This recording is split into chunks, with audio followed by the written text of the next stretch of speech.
வணக்கம். இன்றைக்கி இந்த வீடியோவில் இந்த சாரீக்கு ஒரு சிம்பிளான மாடல் வந்து பிகினர்ஸும் ரொம்ப ரொம்ப ஈஸியாக தைக்கிற மாதிரி ஒரு மாடல் நம்ம எப்படி தைக்கலாம் அப்படின்னு பார்க்கலாம். இந்த சாரீ பார்த்திங்கன்னா நல்லா ஒரு பனியன் கிளாத் டைப்பில் தான் இருக்குது.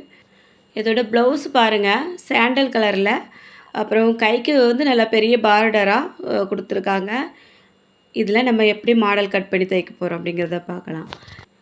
இப்போ வந்து நான் அந்த ப்ளவுஸோட முதுகு பக்கம் லைனிங்லேயும் நல்ல கிளாத்துலேயும் கட் பண்ணி எடுத்து வச்சுருக்கேன். அந்த சாரீலேருந்து கொஞ்சம் கிளாத் எடுத்து வச்சுருக்கேன். அதில் வந்து நம்ம மாடல் வைக்க போகிறோம். அந்த நெக்கோட உயரம் பார்த்திங்கன்னா 9.5 இன்ச்சு எடுத்திருக்கேன். அகலம் வந்து 2.5 இன்ச்சு எடுத்திருக்கேன். உங்களுக்கு எந்த அளவுக்கு தேவை இருக்குமோ அதுக்கேற்ற மாதிரி எடுத்துடுங்க. இப்போது இதை வந்து ஒரு பாக்ஸ் வடிவம் வரைஞ்சிருக்கேன். இந்த பாக்ஸுக்குள்ளே நம்ம கழுத்தை வந்து வரைஞ்சிக்கிடலாம். இந்த கழுத்து வந்து அப்படியே உள்பக்கமாக ஒரு 1/4 இன்ச் அளவுக்கு வளைஞ்சி வர்ற மாதிரி, அப்படியே அந்த அடிப்பகுதியில் வரும்போது வெளிப்பக்கமாக நல்லா இறங்கி வர்ற மாதிரி நான் வந்து ஒரு ரவுண்ட் ஷேப்பில் இந்த மாதிரி வரைஞ்சிருக்கேன். அந்த நெக் வந்து கரெக்டான இடத்துல நான் ஒரு சரிவாக ஒரு கோடு போட்டு விட்டுருக்கேன். மார்க்கர் வந்து ரொம்ப தெளிவாக தெரியலை, கட் பண்ணும்போது கவனமாக பாருங்கள். இப்போ வந்து நான் அந்த நெக்கை வந்து கட் பண்ணிக்கிட போகிறேன். அந்த அடியிலேருந்து மேலே வரைக்கும் கட் பண்ணி எடுத்துட்டேன். இப்போ வந்து நல்ல கிளாத்துலேயும் அதே போல் கொஞ்சம் கிளாத்தை விட்டுட்டு கட் பண்ணிவிடலாம். கரெக்டாக லைனிங்கோட அளவுக்கே நம்ம கட் பண்ணணும் அப்படின்னு அவசியம் இல்லை. இப்போ பாருங்கள், இந்த அளவுக்கு ஒரு துண்டு கட் பண்ணி எடுத்திருக்கேன். இப்போ வந்து கொஞ்சம் லைனிங் எடுத்து வச்சுருக்கேன். இதை 2ஆக மடிச்சுட்டு நம்ம கட் பண்ணி எடுத்தோம் இல்லையா, அந்த கிளாத்தை இந்த மாதிரி வச்சிடலாம். இப்போ நம்ம மேலே வந்து கழுத்து கட் பண்ணி எடுத்தோம் பாருங்கள், அந்த இடத்துல தையலுக்கு எதுவுமே விட வேண்டிய அவசியம் இல்லை. சரியாக அந்த இடத்துல வந்து நான் மார்க் பண்ணியிருக்கேன். இப்போ அந்த பீஸை சுற்றி ஒரு 3/4 இன்ச் அளவுக்கு மார்க் பண்ணி அதை வந்து கட் பண்ணி எடுத்துவிட போகிறேன்.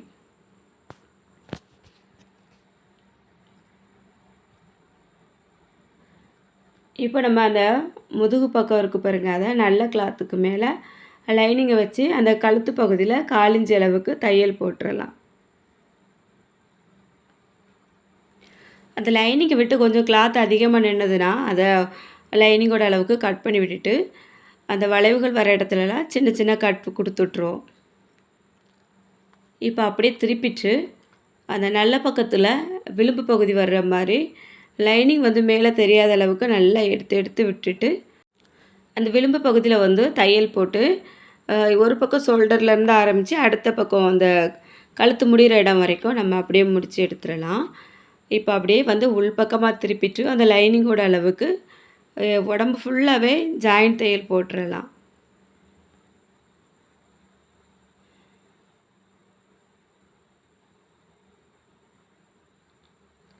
இப்போ லைனிங்கை விட்டு வெளிப்பக்கமாக நிற்கக்கூடிய கிளாத் எல்லாமே நம்ம வந்து கட் பண்ணி ஒரே அளவுக்கு இருக்கிற மாதிரி எடுத்து வச்சுக்கிடலாம். சாரியில் உள்ள கிளாத் வந்து கொஞ்சம் எடுத்துருக்கேன் பாருங்கள். அதுக்கு மேலே அந்த நெக்கில் இருந்து ஒரு பீஸ் வெட்டணும் இல்லையா, அதை வந்து நம்ம இந்த மாதிரி வச்சு தைச்சிடலாம். மேலே வந்து அந்த கழுத்து வளைவு வரக்கூடிய இடத்துல 1/4 இன்ச் அளவுக்கு தையல் போட்டு நான் அப்படியே வந்து தேவையான அளவுக்கு கிளாத்தை வந்து கட் பண்ணி எடுத்துருக்கேன். அந்த வளைவுகள்லாம் சின்ன சின்ன கட் கொடுத்து விட்டுட்டு அப்படியே திருப்பிக்கிடலாம். அந்த கழுத்து பகுதி இருக்குது பாருங்கள், அதை வந்து நல்லா திருப்பினதுக்கப்புறமா அந்த நல்ல பக்கத்துக்கு மேலே விளிம்பு பகுதியில் தையல் போட்டுடலாம். மறுபடியும் அதை அப்படியே திருப்பிட்டு உள்பக்கமாக அந்த லைனிங் இருக்குது பாருங்கள், அந்த லைனிங்கோட அளவுக்கு சுற்றியும் ஒரு தையல் போட்டுட்டு அதுக்கு வெளிப்பக்கமாக நிற்கக்கூடிய அந்த சாரியோட கிளாத் இருக்குது பாருங்கள், இது எல்லாத்தையும் நம்ம கட் பண்ணி எடுத்து வச்சுக்கிடலாம். இப்போ அந்த கிளாத்தை அப்படியே 2ஆக மடிச்சுட்டு நான் சென்டரில் ஒரு மார்க் பண்ணியிருக்கேன். நம்ம வந்து மாடல் வச்சு தைக்கும்போது கொஞ்சம் அடையாளப்படுத்திக்கிட்டோம்னா ரொம்ப வசதியாக இருக்கும், அதுக்காக தான். இப்போ வந்து இந்த சாண்டல் கலர் கிளாத் இருக்குது பாருங்கள், அது வந்து ஒரு 2.5 இன்ச்சு அகலம் இருக்கும். அதை அப்படியே நான் 2ஆக மடிச்சுட்டு அந்த மடிப்பு பகுதி மேலே வர்ற மாதிரி நான் வச்சு தைச்சிருக்கேன். ஒரு இன்ச் அளவுக்கு இடைவெளி விட்டுட்டு நம்ம இந்த மாதிரி தைச்சி வச்சோன்னா அந்த ஒரு மடிப்பு மாதிரி வரும், பார்க்குறதுக்கு நல்லாயிருக்கும். அந்த கிளாத்து முடிகிறதுக்கு முன்னாடியே அந்த இன்னொரு கிளாத்தையும் அந்த இடத்துல வச்சு நம்ம வந்து இந்த மாதிரி தைக்கலாம். நான் தைக்கும்போது உங்களுக்கு புரிஞ்சிருக்கும் அப்படின்னு நினைக்கிறேன். அடுத்த பீஸ் வந்து அந்த சாரியில் உள்ள பீஸு, அதுவும் அதே போல் தான் 2ஆக மடித்து விட்டுட்டு மடிப்பு பகுதி மேலே வர்ற மாதிரியும் பிசுறு வந்து கீழே வர்ற மாதிரியும் வச்சு தைக்கணும். அந்த கிளாத்தும் நம்ம அப்படியே தைச்சி வெளியே எடுக்காமல் சென்டரில் இருந்து மறுபடியும் இன்னொரு கிளாத் வச்சு தைச்சி வெளியே எடுக்கலாம். ரொம்ப அதிகமாக கிளாத் நின்னதுன்னா கட் பண்ணி விட்டுடுங்க. இதே போல் ஒன்று வந்து சாண்டல் கலரும் ஒன்று ரோஸ் கலரும் மாற்றி மாற்றி நம்ம வச்சு தச்சிட்ருக்கலாம். எத்தனை பீஸ் வந்து தேவைப்படுதோ அதுக்கேற்ற மாதிரி நம்ம வந்து இந்த இடத்துல தச்சு முடிச்சுக்கிடலாம். இப்போ பாருங்கள், கடைசியாக இன்னும் ஒரு 2 பீஸ் மட்டும் தேவைப்படுது. உங்களுக்கு இது வந்து தெளிவாக புரியணும் அப்படிங்கிறதுக்காக நான் எல்லாமே தைக்கிறத வந்து கரெக்டாக காமிச்சிருக்கேன். ஏன்னா நம்ம வீடியோ வந்து பிகினர்ஸ் தான் பார்த்துட்ருக்கீங்க. உங்களுக்கு கொஞ்சம் யூஸ்ஃபுல்லாக இருக்கணும் அப்படிங்கிறதுனால. இந்த மாதிரி கொஞ்சம் கிளாத் அதிகமாக நிற்குது பாருங்கள். இதெல்லாம் கட் பண்ணி எடுத்து வச்சுக்கிட போகிறேன். இப்போ கடைசியாக அந்த சாண்டல் கலர் கிளாத் கொடுத்து நான் முடிச்சுக்கிட போகிறேன்.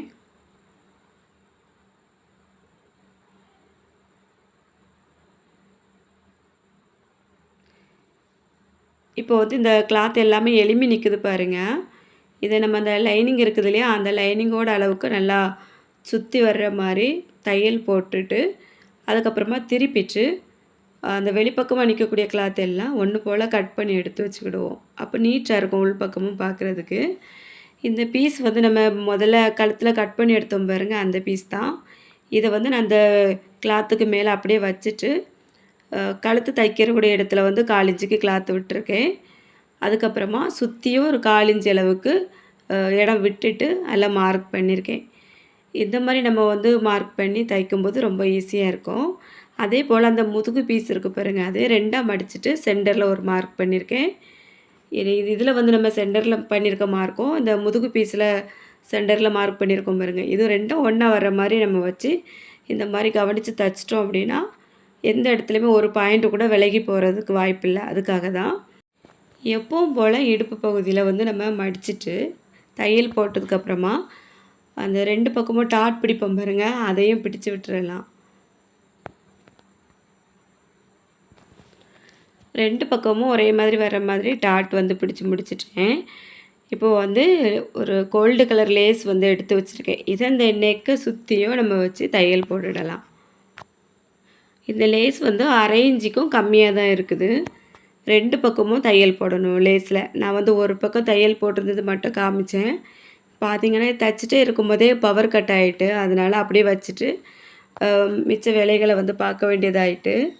இப்போது இந்த லேஸை 2 பக்கமும் தையல் போட்டு முடிச்சுட்டு ப்ளவுஸ் வந்து மொத்தமாக நான் தச்சு முடிச்சிட்டேன். கை எல்லாமே ஜாயின் பண்ணி உடம்பு ஃபுல்லாகவே முடிச்சாச்சு. ரோப்பும் ரெடி பண்ணிட்டேன். இப்போ வந்து கொஞ்சம் பீடு ஒர்க் வச்சு இந்த இடத்துல தச்சிடலாம். இதில் வந்து நான் ஒயிட் கலர் பீடும் கோல்டு கலர் பீடும் எடுத்து வச்சுருக்கேன். அந்த சென்டர் இருக்குது பாருங்கள், அந்த இடத்துல வந்து கொஞ்சம் பெரிய சைஸில் ஒயிட் கலர் பீடு வச்சு அந்த ஒவ்வொரு மடிப்பு வரக்கூடிய இடத்துலையும் ஒன்று ஒன்றா வச்சு நல்லா தையல் போட்டுட்ட போகிறேன்.